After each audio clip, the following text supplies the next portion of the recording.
Hello दोस्तों।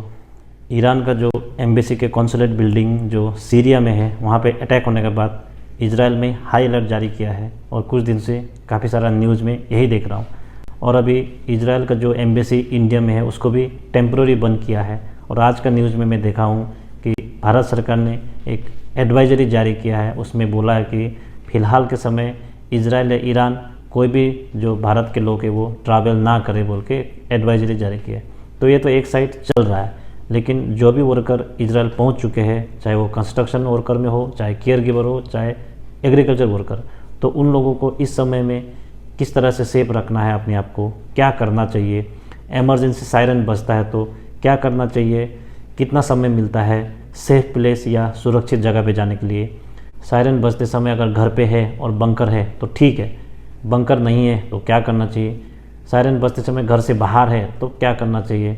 और मेरे एक सब्सक्राइबर ने कमेंट करके मुझे पूछा है कि फ़िलहाल इजराइल में सिचुएशन क्या है, लड़ाई चल रहा है क्या, और उन्होंने इजराइल के लिए अप्लाई किया है पर उनका घर वाला मना कर रहा है, तो इस सिचुएशन में क्या करना चाहिए मुझे बताइए बोल के पूछा है। तो सबके ऊपर मैं जानकारी दूंगा, वीडियो को पूरा देखिए तभी आपको पूरा जानकारी मिलेगा। तो अभी कुछ दिनों से जब से ईरान का जो एम्बेसी का कॉन्सुलेट बिल्डिंग जो सीरिया में है वहाँ पे अटैक होने के बाद इजराइल में एक हाई अलर्ट जारी किया है। 3-4 दिन हो गया मैं न्यूज़, फेसबुक या न्यूज़पेपर सारा जगह पे यही देख रहा हूँ कि 48 आवर्स में अटैक होगा, फलाना दिन अटैक होगा, तो यही सब मैं न्यूज़ देख रहा हूँ। तो देखिए, जब भी इजराइल में अटैक होता है तो ज़्यादातर केस में रॉकेट से या ड्रोन अटैक ज़्यादा होता है। तो अगर इस तरह का अटैक होता है तो जो यहाँ पे पुराने लोग हैं जिसका 4-5 साल हो गया तो उनको तो थोड़ा एक्सपीरियंस है कि उस समय क्या करना चाहिए। लेकिन जो अभी जो नया वर्कर आया, चाहे वो केयर गिवर हो, कंस्ट्रक्शन वर्कर हो या एग्रीकल्चर वर्कर, तो उन लोग क्या है कि उस समय में पैनिक हो सकता है, घबराहट हो सकता है उनको। तो उनको क्या करना चाहिए? सबसे पहले तो आप लोग जो नए वर्कर हैं उन लोगों को जहाँ भी काम कर रहा है, जो एम्प्लॉयर है उनको पूछिए जहाँ भी आप जो काम कर रहे हैं वर्क प्लेस में, कि वहाँ पे जो सेफ प्लेस कहाँ पे है, वहाँ पे कोई बंकर है क्या, कोई बॉम्ब शेल्टर है क्या, अगर सायरन बजने पर हमको कहाँ जाना है, क्या करना है, इस तरह का क्वेश्चन आप लोग अपना एम्प्लॉयर से पूछिए। और जहाँ पे आप रहते हैं, जहाँ पे आपका एकोमोडेशन है, वहाँ पर भी जो रूम का मालिक है, जो रूम आपको दिया है, जिसने भी दिया है, या एम्प्लॉयर है, उनको पूछिए कि उस रूम पे होते हुए अगर सायरन बजता है तो वहाँ पे बॉम्ब शेल्टर कहाँ पे है या बंकर कहाँ पे है, या अगर बॉम्ब शेल्टर नहीं है तो कहाँ पे सेफ एरिया है, कहाँ पे जाना है इमरजेंसी सायरन बजने पर। तो ये सब सवाल आप लोग पूछिए और पता करके रखिए। उसके बाद अगर सायरन बजता है तो आपको कम से कम 1 से 1.5 मिनट का समय मिलता है सुरक्षित जगह या सेफ प्लेस में जाने के लिए। अभी ये डिपेंड करता है आपका एरिया देख के। अगर आप बॉर्डर के पास काम करते हैं तो आपको कम समय मिलेगा, जैसे कि बॉर्डर के एकदम पास में काम करते हैं तो आपको 15 सेकंड का टाइम मिलेगा, और बॉर्डर से आपका काम करने की जगह जितना दूर पे होगा उतने ही मतलब समय बढ़ता जाएगा। 15 सेकंड से लेके 30 सेकंड, 1 मिनट, इस तरह से बढ़ता जाएगा। और इजराइल का जो ज़्यादातर जो सिटीज़ है या ज़्यादातर जो एरिया है वहाँ पे अगर सायरन बजता है तो कम से कम 1 से 1.5 मिनट का समय होता है आपको सेफ प्लेस में जाने के लिए। इसलिए अगर सायरन बजता है तो आप लोग घबराए नहीं, पैनिक मत होइए, आराम से अपने जो भी सेफ प्लेस है वहाँ पे जा सकते हैं। 1 से 1.5 मिनट काफ़ी समय होता है। आपको पता है कि 100 मीटर का जो रनिंग रेस होता है वो 13 सेकंड या 14 या 15 सेकंड में आदमी कंप्लीट कर लेता है। तो अगर आप आराम से पैदल भी चल के जाएंगे तो 100 मीटर तो कम से कम वॉक से ही आप कंप्लीट कर लेंगे। तो उस समय आप लोग घबराए नहीं, आराम से अपना सेफ प्लेस में जाइएगा।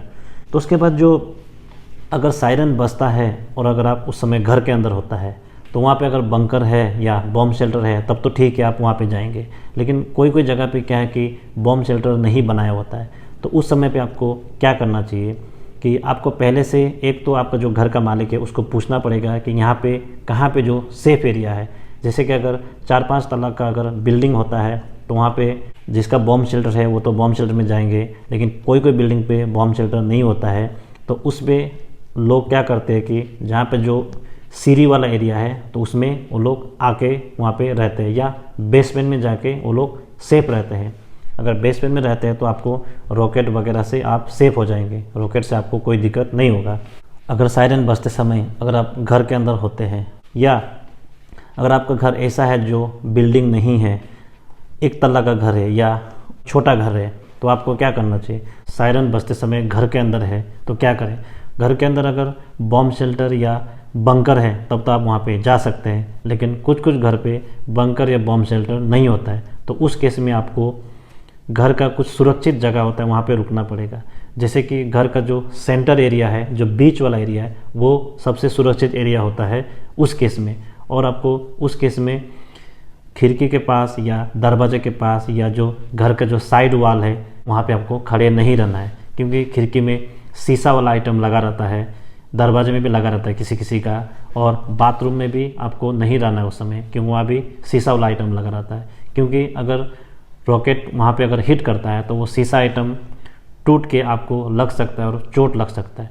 तो ये पूरा इजराइल का जो होम कमांड है उसमें गाइडलाइन में लिखा हुआ है कि आपको अगर घर पे बंकर नहीं है तो आपको घर का जो सेंटर भाग में रुकना है, साइड वॉल में खड़े नहीं रहना है, या वॉल से थोड़ा दूर रहना है, या खिड़की के पास नहीं रहना है। तो ये सब मतलब जो इजराइल का जो होम कमांड जो सर्विस है वहाँ पे लिखा हुआ है। और अगर आप बाहर घूम रहे हैं, जैसे कि सिटी में घूम रहे हैं, उस समय अगर सायरन बजता है, आपको खुले जगह पर नहीं रहना है। आपको सबसे पहले तो एक सेफ प्लेस में जाना पड़ेगा। उस समय आप होटल, मॉल, कहीं भी है आप घुस जाइए, और सायरन बंद होने के बाद भी आप कम से कम 10 मिनट अंदर ही रहिए। अंदर रहने के बाद जैसे 10 मिनट या 12 मिनट होता है, उसके बाद आप बाहर आ सकते हैं। सायरन बंद होने का बाद तुरंत आप बाहर मत निकलिए, क्योंकि ये जो सायरन बंद होने के बाद भी आपको 10 मिनट तक रुकना है।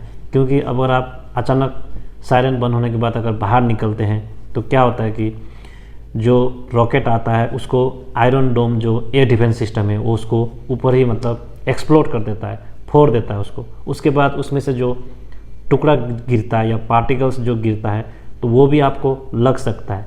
वो भी अगर लगेगा तो आपको बड़ा चोट आएगा, या आदमी को घायल या आदमी को मार भी सकता है।